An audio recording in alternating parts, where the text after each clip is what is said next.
Hello, one and all. I'm Matthew Owens, and thank you so much for clicking on to the Behind the Mic podcast.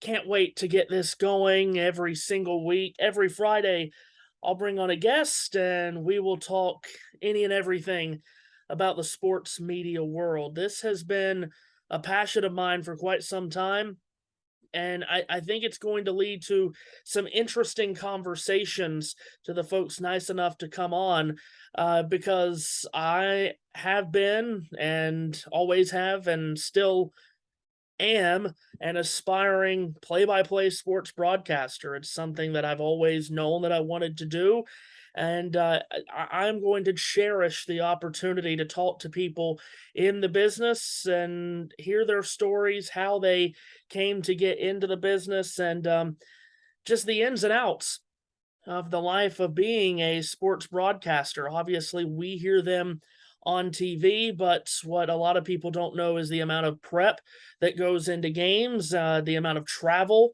that goes into it, and how it affects daily lives and relationships and family relationships and all of that. So I'm really intrigued to talk to a number of people that are nice enough to come on and just talk about the life of being a member of the sports media. Obviously, the sports media world is an interesting one. This is a project that I've been wanting to try out for a long time now. Obviously, there are starting to grow. Numbers are starting to grow on podcasts such as this sports media podcast. I don't view this as something to compete with the best of the sports media podcast. The folks like Jimmy Trina and Andrew Marchand and announcer schedules, they have amazing podcasts. I suggest that you check them out.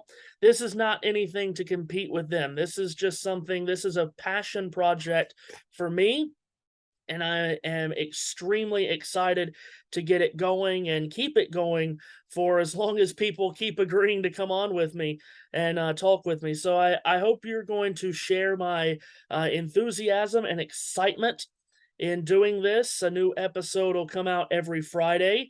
And the first episode that you're about to hear is with Tom Hart from ESPN and the SEC Network. We had a great conversation. Of course, Tom does a little bit of everything, as you'll hear: football, basketball, baseball.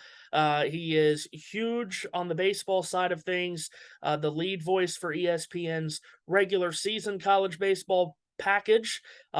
We kind of mentioned this a little bit, I guess, that he was not on the College World Series this year for ESPN. Now, maybe he knows why, maybe he doesn't. I don't know why. I don't even know if I want to know why they took him off of the College World Series this year. I think it's a mistake on ESPN's part.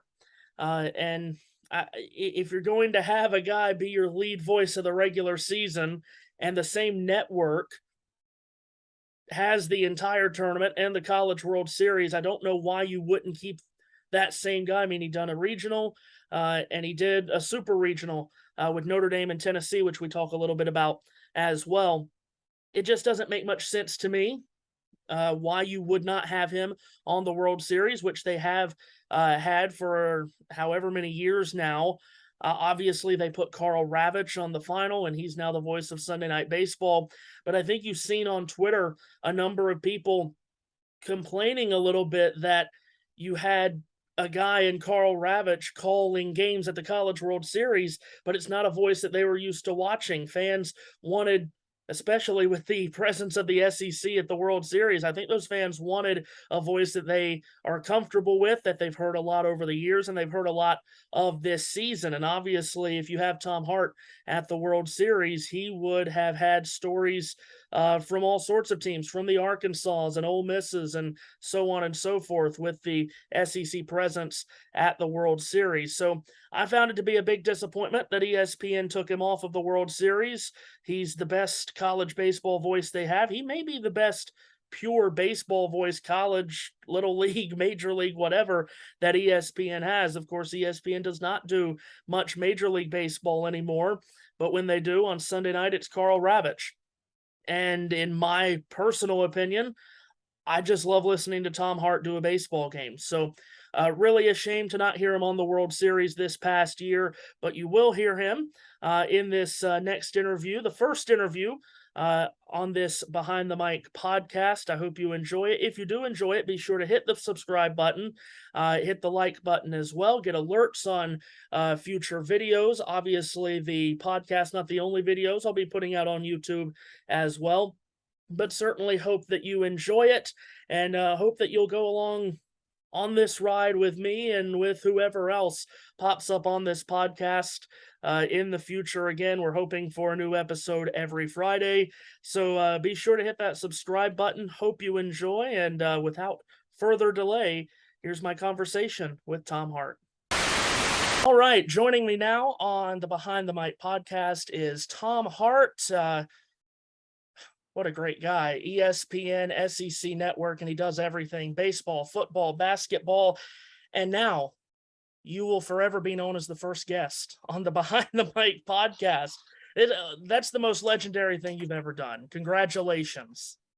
It's Matthew, I've got it right next to the Tiddlywinks Championships of 2006, Blount County, Tennessee. This is at the very top of my LinkedIn page from now on. Absolutely. I would expect nothing less. Well, thank you again for coming on. Listen, you do, like I said, a little bit of everything: football, basketball, baseball. I want to get into that, but I want to start. You've had a long career in baseball, and one of your first stops, maybe your very first stop, was the Winston-Salem Warthogs. And I bring that up because that's right in the neck of my woods, right in my neck of the woods. I'll get that right in a minute. Easy for me to say. I just came from Winston, just past the park. I worked there in Winston-Salem every day. How'd you like Winston-Salem about, 20-ish years ago? Hey, don't throw out dates, man. You're going to make me seem really old. The gray hair would do that on its own. I loved it. Met my wife there. Developed a lot of long-standing relationships that I still have to this day. And I kind of learned how to be a broadcaster there. That was my first official job. I had an internship the season before, kind of like the 2 minor league seasons prior with the Capital City Bombers in Columbia, South Carolina. So I got my toe wet in terms of broadcasting, but in terms of, this is your career. This is, make sure you're taking care of all the business you need to take care of, and be a salesman in addition to broadcasting, and put out media notes and kind of learn how to be a professional. That was stop number one. So I look back on that. Stop with fondness. And my buddy Ryan Manuel, who started with me that same year, is now the general manager of the. Actually, I'm probably selling him short. I believe he's now the president. I don't know his title at this point, but he's still with the Winston-Salem franchise, now known as the Dash. Mm-hmm. And you never know when those experiences are going to come back. Like, for example, I was talking with one of the guys who plays at Arkansas this year, who started his career at Wake Forest. You may know this, obviously being familiar with the area, but what was in Ernie Shore Field got taken over by the Wake Forest baseball program. It's a very short porch, kind of like all the way around. It's a small ballpark. It's a launcher's pad. And then they built a new ballpark downtown, and they moved. But I was just talking with this guy this year about playing in that ballpark and how it's so hitter friendly, because I've worked there for 3 years. I mean, I called 200, whatever the number was, 210 games in that ballpark. So intimately familiar with it. That's great. Now, so you were born, grew up in Missouri. Yeah. And now you've spent basically your entire professional life in the Southeast. As you might be able to see, the sun is bearing down through this window. It has been blazingly hot here the last month or so. I think tickled 100 a couple of days ago. Are you a hot weather person, cold weather? Because I can't wait for winter to be back. Well, I made the shift, Matthew, and I made it dramatically. When I first, moved to South Carolina, I drove from Columbia, Missouri to Columbia, South Carolina. I'd never had boiled peanuts before. Had never dealt with the heat. I mean, listen, it gets hot in Missouri. It's triple digits right now in the humidity, so I was used to it, but not for such a long period. And I made that drive on my old Honda Accord that had no air conditioning. Oh. So here I am driving however many hours it was, 22 hours. I don't think I had a sleepover. I think I just went all the way through. But yeah, I had no AC. And so it alternate between having the windows down versus putting them up, having the sunroof open versus closing it. I must have gone through, 14 bottles of water. So Oh, that was July 6th of that summer.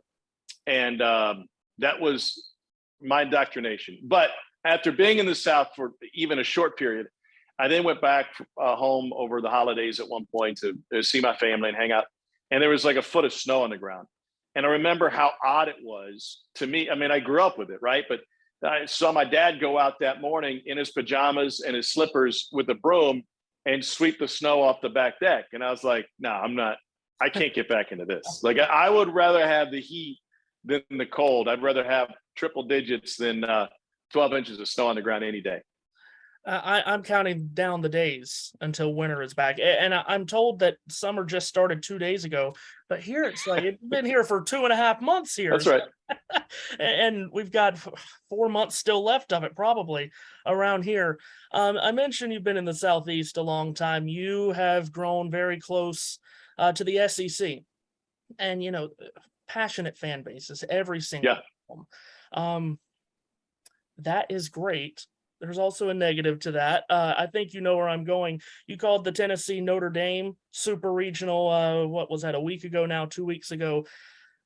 You get a lot of tweets, and you're not the only one. There's a lot of broadcasters these days that get a lot of tweets from someone that can pick up their phone and type angry messages at you when their team loses. You deal with that? How do you deal with that? Because you are one of the ones that like to quote tweet. And use the sarcasm font. Kevin Kugler did it earlier, and I was just laughing. And I know you did it too. Well, let me start with you. Like, what's your impression of how I deal with it? Because I get feedback from different people that they infer different things. I'm never upset about it. It's very entertaining to me. Now, does it get annoying sometimes? Yeah, but those usually aren't the ones that I engage. I like to engage the ones that are ridiculous to the point that other people can see how ridiculous it is, and maybe the exchange can create some entertainment for others. And it's usually, to be honest, it's usually done, I get out of the ballpark and I'm sitting. I think that one of the best ones from Notre Dame, Tennessee, I think I did on the plane on the flight home. I mean, I was at the airport in an hour. My summer was starting, and I picked up my phone while I'm sitting there waiting to take off. I'm like, he's got to be kidding, right? This is ridiculous. And the one that really got me was they had T-shirts made. The Tennessee fans had T-shirts made. Now, it's a little confusing, and I was confused at first, but it was in the mode of the old school Catholics versus convicts T-shirts, which is Notre Dame, Miami, Jimmy Johnson, and all those guys, Lou Holtz and Notre Dame.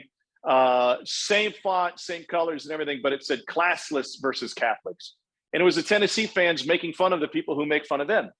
Yeah. So on my way into the ballpark, I think it was the first day, I saw one of these gentlemen. I asked if I could take his picture and post it. And he's like, yeah, sure, I don't care. He had a few beers. So I take his picture. He's wearing the T-shirt. He's wearing jeans. He had sunglasses. No, he had a Houston Astros hat on.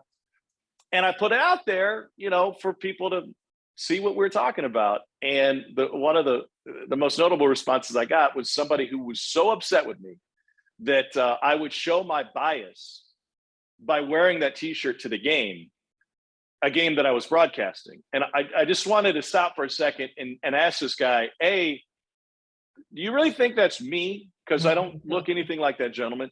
And my profile picture is right there. You can double check it. And B, do you think television announcers show up at games wearing jeans, a T-shirt, and a ball cap? So I had fun pointing out the ridiculousness of every aspect of his premise. And I knew I was on the right track when Tennessee fans grabbed a hold of it and told him he was an idiot and apologized to me on his behalf. So I hope it's never taken like, oh, he's looking down at people or they've gotten under his skin. I don't want to say it's never that, but it's rarely that they get under my skin. It's just the ridiculousness of it. And I like to engage fans. Like I want to be a broadcaster where they know that they can reach out to me. And most of the time, I'm going to respond. I think it's important. You don't have to be likable. And I tell broadcasters this all the time. If you try to be likable, you're going to fail, all right? Because everyone in this country is different and they like different things. One person likes chocolate, another likes vanilla. You can't get them together on their favorite ice cream. don't be likable, but you can be a guy that people want to be around and that can be engaging. And so that's kind of my goal. Like let's engage and let them know that I'm accessible. And whether it's walking up to the ballpark or being on social media or having a beer after the game, like come up and say hi. I'm a pretty normal dude. Yeah. I love it when you guys do it, whether it's you, whether it's Kevin Kugler, whoever it is, because people on Twitter, they can be stupid. We know Yeah. this. That they can be irrational, especially when their team loses. So yeah, I love it because Kugler's really good at it, by the oh way. yeah, Like he has this direct, biting sarcasm that just cuts right into the person. yeah. And I'm like, man, Kugler's just mowing people down today. So I'm a big fan. I follow him as well, and I'm a big fan of his work, and I know him as a person, and I can hear his voice when he claps back at these yahoos. Oh yeah. Well, we'll see. And no one knows. No one on Twitter knows what you guys do. They think that you come in 5 minutes before the game, sit down, and speak into a microphone. No one knows how hard this job is. And I mean, well, like you guys in Knoxville a couple of weeks ago, you called a huge upset, right? I mean, Oh yeah. Notre Dame was a really good team, probably should have hosted, but still, unseeded team is knocking off easily the best team all season long. You're not going to sit there, oh, well, Notre Dame won. Let's go to our next game on ESPN2. I mean, no, you got to show emotion, and people just don't like that when their team loses. Well, I usually start, if I respond to a mean tweet, I usually start it or finish it with, I'm sorry your team lost. Because generally speaking, the people whose team won and they're invested in the game, they have better things to do than tweet at the announcers. But that's usually the viewers blowing off steam because simply their team lost. I found it entertaining, but in a sense gratifying. There were a handful of Tennessee fans, not the majority, but a handful that thought I was a Notre Dame homer. In that, I mean, ignore this T-shirt. This is a bad representation of my career, I think, even though I got this when I worked for the Big Ten Network. I've been in this part of the country for a long time, and I've been covering the SEC for a long time. That includes a lot of Tennessee games. In fact, I lived in Knoxville for 5 years. Anytime you go into a game like that, Matthew, where you have one program that you know extremely well, I've covered Tennessee baseball for a number of years. I've had them since they've been good 100 times. I had their Super Regional last year, had them in the College World Series last year. Notre Dame, I can count the number of times I've had them probably on one hand. I've been to South Bend. I've done games there. I think I had them in a regional years ago in Florida, like mid 2000s, with Jeff Samardzija pitched for them.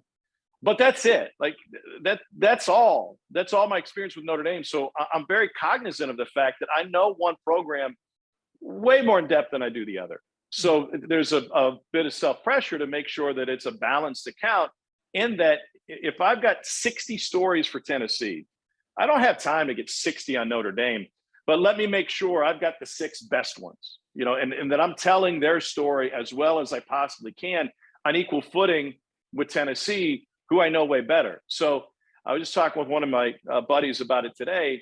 And I said, you know what? It was proof that I did enough homework to where these fans thought I was a Notre Dame homer. That means I sounded like I knew what I was talking about with Notre Dame. And that's the goal. It's always hard to get that balance when you sit in my seat, when you've had one team an inordinate number of times versus another team who you see very rarely. Yeah, absolutely. Now, like I said earlier, you've been doing baseball for a long time, especially college baseball, and you don't have to comment about this. I'm not here to get you in trouble, but not hearing you in Omaha this year, it depresses me. I don't I expect to hear you at the College World Series, and I don't know why you're not there. I don't know if I want to know, but I miss hearing you at the College World Series. But you do football and college basketball as well. It's a big range, right? So I want to know, you do football, basketball, baseball. If ESPN were to just call you up one day and say, hey, we just acquired the rights to more golf tournaments, heaven forbid the Live Tour. Yeah. could you do golf? Or if they were to call you up, if they were to call you up, we want you on this regular season game between the Boston Bruins and the Florida Panthers, hockey. Could you do golf? Could you do hockey? What would change in going from baseball, basketball, football to golf, which is down here in the span of, exciting things are happening every single second to hockey up here? That's a great question, and I can answer it a couple of different ways. But just to be factual, we added more golf. ESPN has added more golf in the last couple of years. Sorry, my battery got low. And ESPN's added more golf, and I've reached out to the executives and said, "Hey, listen, I'd love to do golf. Like, I'm a very bad golfer, but I really enjoy it. I enjoy watching it. I enjoy it as a fan. I enjoy it as a viewer. I worked with a lot of people over at CBS who've been involved with it for a long, long time at the highest levels, and I love the production value of it. I love the presentation of it. And to me, golf is a little bit like baseball. You don't have to be watching a triple in the gap or down the line to have an exciting moment. It's the nuance of it that I think is exciting, and the momentum that builds. Now, as far as your hockey question, I have so much respect for hockey fans and the hockey world. But I was actually approached years ago to do the NCAA hockey tournament. Wow. And I told the boss, I said, listen, I'll do whatever you guys want me to do. And I can prepare myself for any sport and the play-by-play of it. I said, but I really feel like calling hockey for a guy who doesn't know hockey well would be an insult to the viewers. We want to serve the viewers. And I feel like you can find somebody who's more dialed in with the game and the rules and all of those aspects who would be better than me. I said, now, I'm never going to say no. I'm happy to do it if you need me. Yeah. But I don't know that I can, a crash course in hockey for something as important as the NCAA tournament is going to serve the viewers. So I kind of politely gave him room to go find someone else to do it. I was asked to do, in fact, I mentioned the Big Ten Network when I was at BTN. I was asked to do the Ohio State spring game, Urban Meyer's first year there. Yeah, let's go. Let's do it. It's going to be a lot of fun. And they said, cool. Ohio State lacrosse has a game at noon, and then after the lacrosse game, there'll be a 2-hour break, and then you'll do the spring football game. And I said, well, with all due respect, I don't know a thing about lacrosse. Kind of the same spiel about hockey. Like, I don't think you really want me on lacrosse. That's insulting to lacrosse people who can spot and sniff out an imposter for miles away, right? Yeah. And the boss said, okay, cool. So you're telling me you don't want to do the Ohio State spring game? I said, no. I'm saying that lacrosse is not my sport, and you should bring in someone else for lacrosse. And he said, Tom, I don't think you understand. If you want to do the Ohio State spring game, you're doing lacrosse. And I said, you know what? I'm going to be a lacrosse expert in like 3 weeks' time. And I only missed one goal, but it came from midfield, and it was already a 10-1 blowout, and we survived. And I hope the viewers weren't too terribly annoyed, but that was the price I had to pay to learn a new sport for me in order to do the Ohio State spring game. Yeah. I'm going to get you out of here on this because your phone needs to be connected on the charger now. Like we said, you do all this sport. And I tell you, for a guy that does football and then baseball, basically from the start of football to the end of baseball, that's a long season. You're in your off season now. What you doing? You going to the beach? You just hanging out at the house? How are you relaxing before football starts back here in a couple months? Oh, great question. There'll be some relaxing, but there'll also be occasional work here and there. There's some off-season basketball stuff going on in August. There's always some MLB games on the radio side that I would hope to pick up. There's always something out there, and I feel like I'm better the more I work. I know that sounds weird, like everybody needs downtime, and I'll get it, and I'll get plenty of it, but it's hard for me to be engaged unless I have an assignment. And I don't know if that makes much sense. I can sit down and I can watch a Braves game and be engaged in it, and I can watch the NFL and appreciate it and enjoy it. But it just takes me to another level when I'm preparing for something. And I really enjoy that. I mean, I enjoy the journey of the preparation and digging up stories and finding new things, whether they're new to me or the viewer or the athlete, whatever it might be. So yeah, to answer your question, there'll be some very bad golf played. Already got that in, a lot of that in last week in Arizona. There'll be some beach time, be a lot of family time, and then the very slow ramp up back to college football. Great. Well, can't wait to hear you again on football, and just have a good off season. Try to relax a little bit because you're going full out. I did a NAIA baseball tournament last year, and baseball is probably one of my weakest sports, play by play. tried to listen to as much as you, along with some other people. You are one of the gold standards of baseball, and I'm not just saying that, Wow. just for fluff. I wanted to gain some cadences, so Well, I that's appreciate very you. nice. That's very nice of you to say. And as someone who has called NAIA games before, I did the tournament in Kansas City years ago, the basketball tournament. I tell people this all the time. If you can call lower level college sports or high school sports, and you can manage the roster, the lack of roster information, the lack of stats, the manipulation of all of that stuff in game, where you don't have all the help that we have, calling SEC Saturday night games, it makes you a better broadcaster. And then as you climb the ladder, you're going to be better for it, as opposed to people who just kind of plug in near the top, who don't have that work ethic and don't know all the intricacies of putting those storylines together yourself. So I did a lot of respect for you for grinding and for starting out at that level. Well, I appreciate you coming on, and thank you so much. Hopefully, we'll do it again, and I can't wait to hear you come football season. Wait, before I leave, who's next? Who are you going to have next? Can we do this like Sunday Night Baseball, where I pick who you have next? Hey, I've got John Forsland coming on Saturday. We're talking about hockey announcers. And as someone that's lived in North Carolina my whole life, are you kidding me? That's yeah, that's good. I'm a good appetizer for John. So, and that's what it deserves to be. So you don't need my help. You're well on the way. Well, thanks again. Have a great rest of your summer, and I really appreciate it. Happy to do it. See you down the road. Again, big thank you to Tom Hart for joining us, the first ever guest on the Behind the Mic podcast. Again, if you enjoyed, be sure to hit the subscribe button, hit the like button as well, get alerts on when new videos get posted here on this YouTube channel. Again, we're hoping for new episodes each and every Friday of the Behind the Mic podcast. Certainly hope you enjoy. Something else to look forward to if you're interested in it in future episodes. When we come out of the interview, just give my thoughts on some of the sports media news. Obviously, the last handful of months have been very crazy, very chaotic in the sports media world. Now that we have most of the NFL stuff figured out, it's kind of calmed down. The temperature has cooled down a bit on it. Obviously, we are still waiting for who will be the number 2 analyst for Fox on the NFL package.